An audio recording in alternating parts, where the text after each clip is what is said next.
Assalamu alaikum wa rahmatullahi wa barakatuh. Ahlan wa sahlan wa marhaban bikum, and welcome to another edition of Debunked here on INX Prime. My name is Sulaimaan Ravat.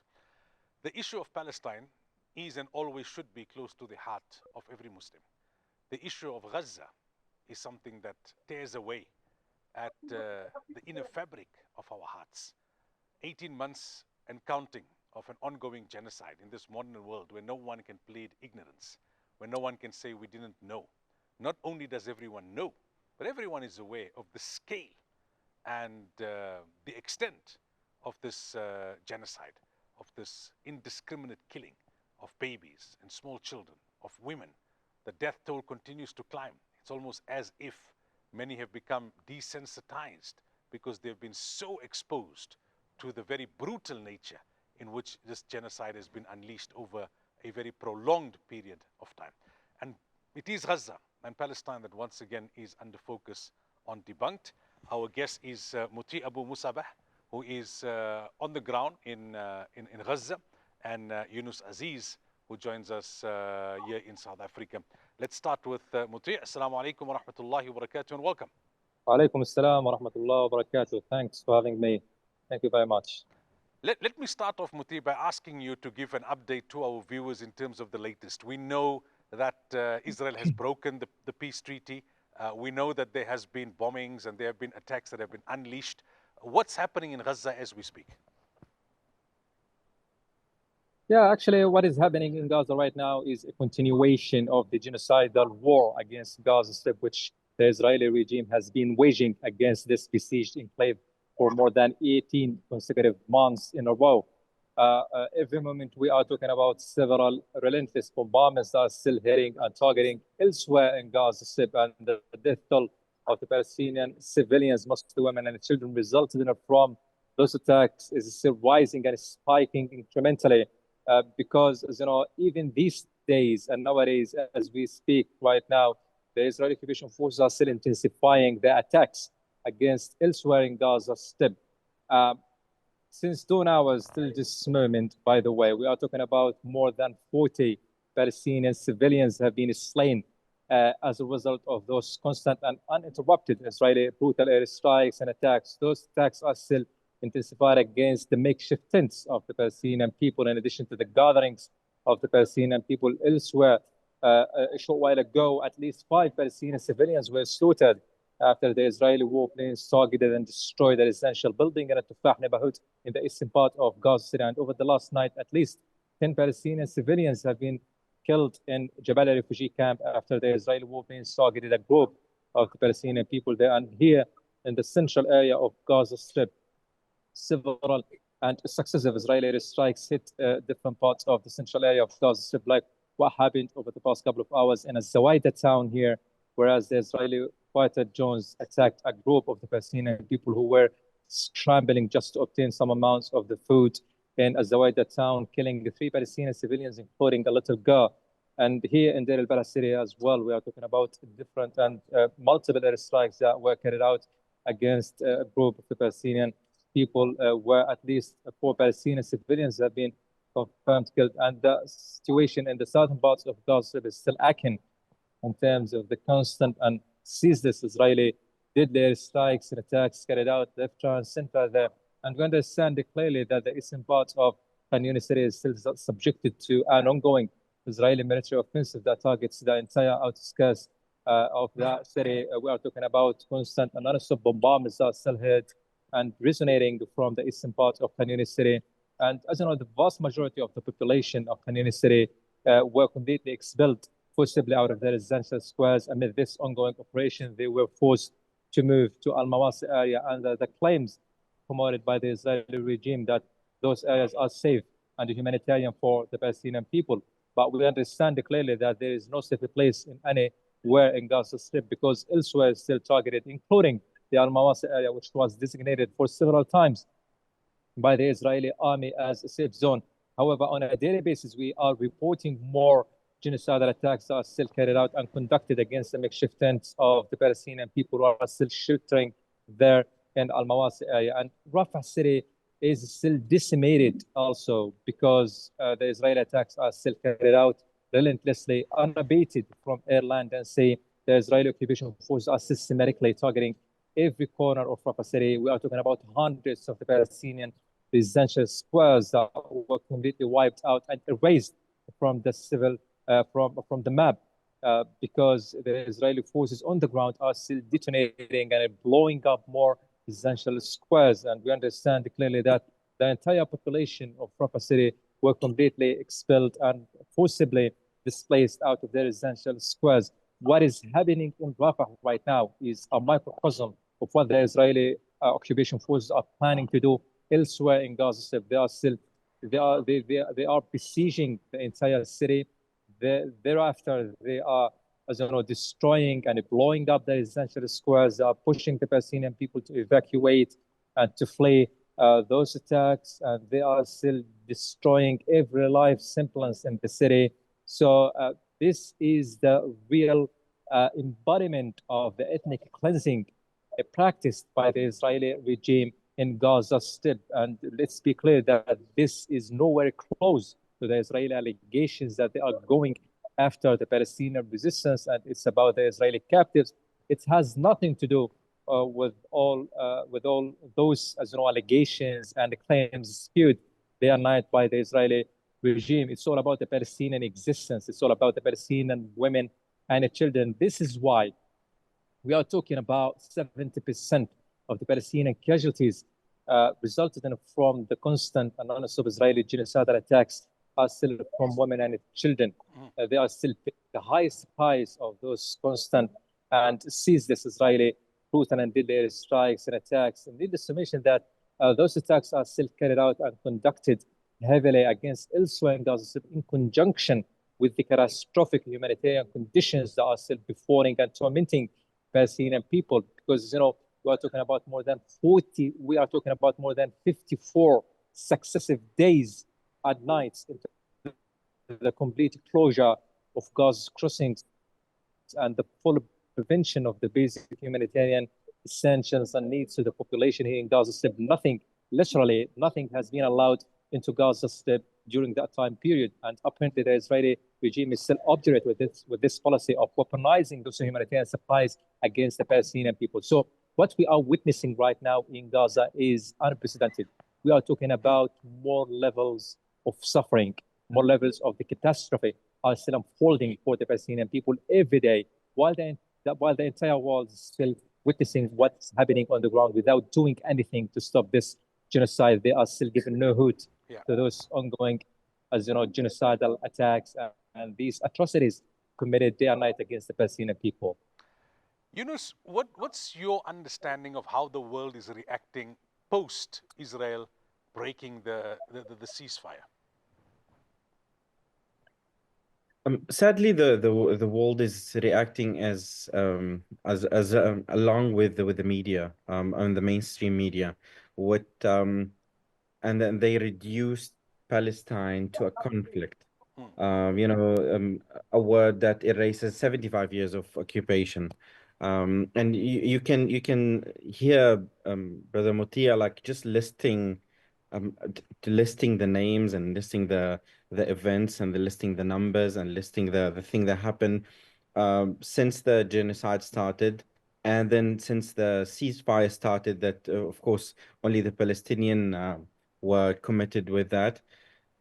It's crucial to understand that no media are truly neutral or objective. Mainstream media, as you know, mainstream media outlets often serve elite interests, which is why they may parrot the Israeli propaganda. And this is what we see around the world.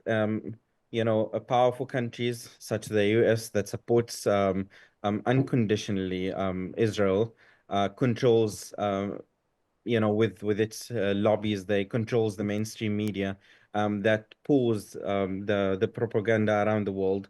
I mean, the world is changing in a massive way. I'm not saying that there's no awakening. Many people start realizing that listening to certain kind of narrative now is not acceptable because it got as you show named, it got debunked so many times. However, it's still when South Africa's apartheid was misplaced or mislabeled as a conflict, it delayed a global action. And today is this facade of media neutrality often means, generally, I'm going to say it like this, complicity. 2023 showed us the power of bypassing gatekeepers and people like Brother Motee on the ground, Palestinian journalist, and also Instagram infographics, even TikToks. These tools kind of reclaimed our narrative as Palestinians. That's why it's vital that we continue to create this kind of support alternative media to change this global understanding, global interaction with our people in Gaza and Palestine. Whether like with traditional outlets, social media, podcast, or like shows like this that explains the situation, or other platform, that center the truth and justice. So, Brother Muti, from the perspective on the ground in Gaza, do you get a sense of what's Israel's plan here? Is it just indiscriminate killing and intensifying the killing and sustaining the killing? Or are they targeting certain areas? Is there a kind of end game in the short term for Israel that you can kind of pick up? Is there any pattern? No one can deny that the Israeli occupation forces are still relying on the carpet bombing against the Palestinian territories here in Gaza Strip. They are still deliberately targeting. This is why every day we have dozens of the Palestinians are falling victim to those. So horrific just to understand the quality of those attacks still to this moment. It is so unimaginable that for more than 18 consecutive months, and they are still maintaining the same momentum and the same, prevalence of the attack against Gaza, and they are still deliberate and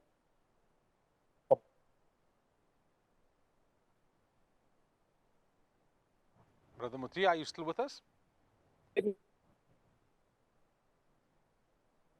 The vast majority of those areas were completely destroyed, and those areas started where those areas were overcrowded with thousands of Palestinian people.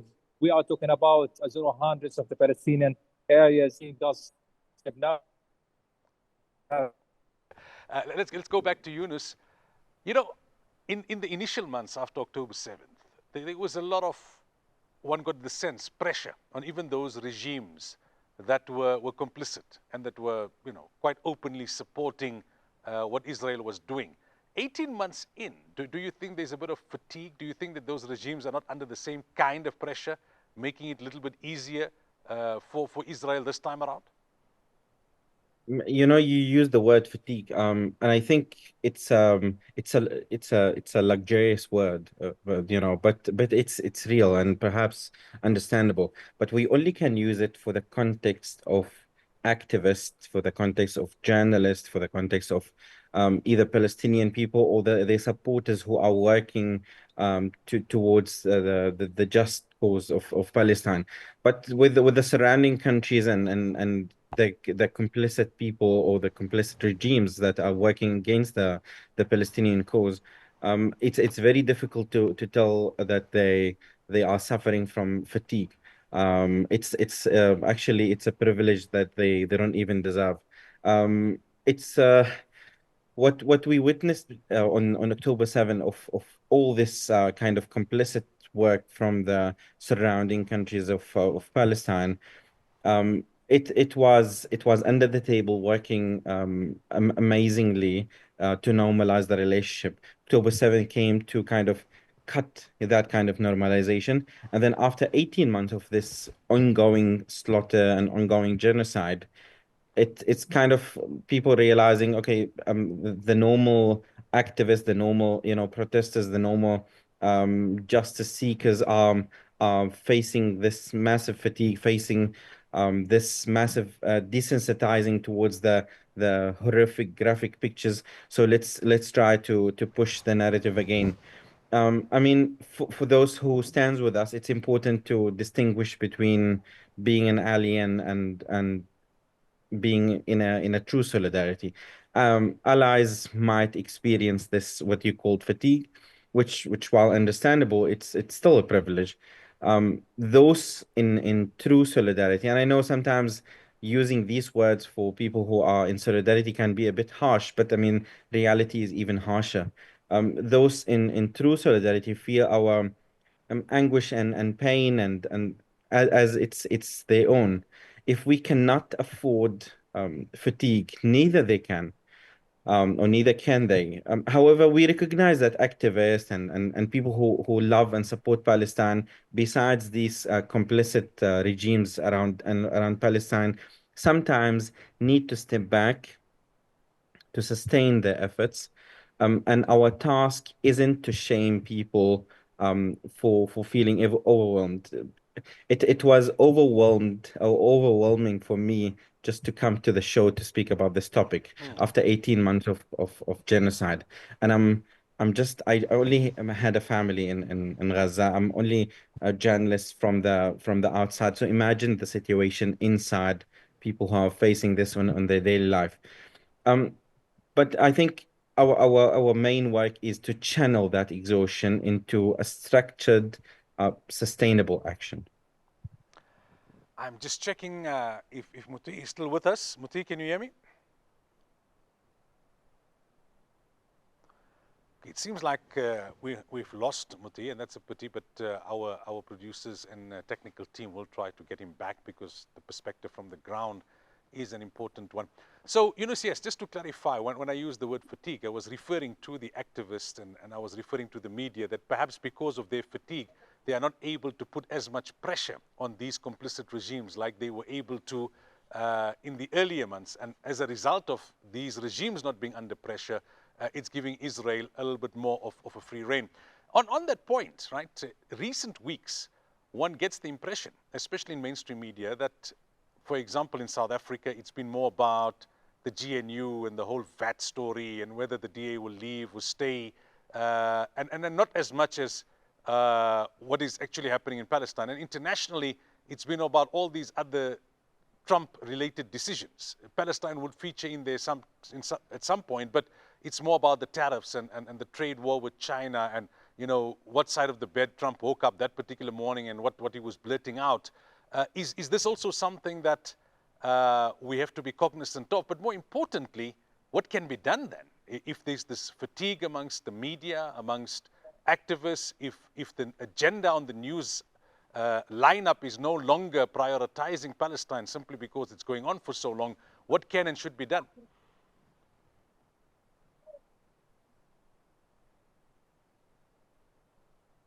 Younis, I think you're on mute. If you can just Sorry. unmute. Yeah. So it's a very important question. The other day I was talking to someone, you know, as a Palestinian journalist born in exile, I've never set foot in my homeland. My family was displaced during the Nakba, like millions of Palestinians, and you know we scattered. Parents in Jordan, had 15 relatives in Gaza that recently, rahmatullah alayhim, got murdered. For us, fatigue is not an option, even though that I feel it on a daily life. But you know, you try to kind of bury it down. This isn't just a political issue. It's about our survival. It's about our identity and the right to mourn and resist. When I see a child pulled from the rubble in Gaza, I don't see just a headline that you can see it on one of the mainstream media. I do see my nieces, my cousins, my family. This numbness or the numbness people feel isn't just about graphic images. It's a failure of how we frame Palestinian humanity. Our pain is not you know um, I don't know. It's not just like something that you speak about. It's in my opinion, it's supposed to be a call to action. We've seen this pain hype, desensitizing people. What is the alternative, as you asked? Solutions-focused storytelling that invites audience to be part of the journey. As a journalist, it's important for me to, on the ground, whether it's Brother Motee or like other journalists or even journalists from outside, highlighting Palestinian engineering, rebuilding solar panels after this bombing, highlighting the amazing stories that shows the resilience of the Palestinian. Interview South African unions boycotting Israeli goods. And also one of the most important thing that I keep repeating, we must show the cost of complicity. How your pension fund might invest in apartheid, and the power of this collective action. I do think that we must give the audience a cause to rally behind, something to be angry about. I know it's a very cringe, weird word to use, but it is a reality, something to be hopeful for. When people feel that they are part of the story, whether it's a massive genocide, whether it's like a small story in South Africa, it's a general rule. It's no longer about a passive, consumption of this horrific trauma. It's about shared pain, loss, and victory and joy. I mean, South Africans, as you can relate, تعال اقعد understand that totally. ولا ما During apartheid, global boycotts didn't happen because people saw graphic images. It happened because artists, union, imams, priests, students, they all tied their struggle to our struggle. And Palestine needs that kind of same solidarity ecosystem. May Allah Ta'ala ease the plight of the Palestinian people. May Allah enable us to do what is within our ability and to exert ourselves fully. May Allah Ta'ala make us see the liberation of Aqsa in our lifetime. Assalamu alaikum wa rahmatullahi wa barakatuh.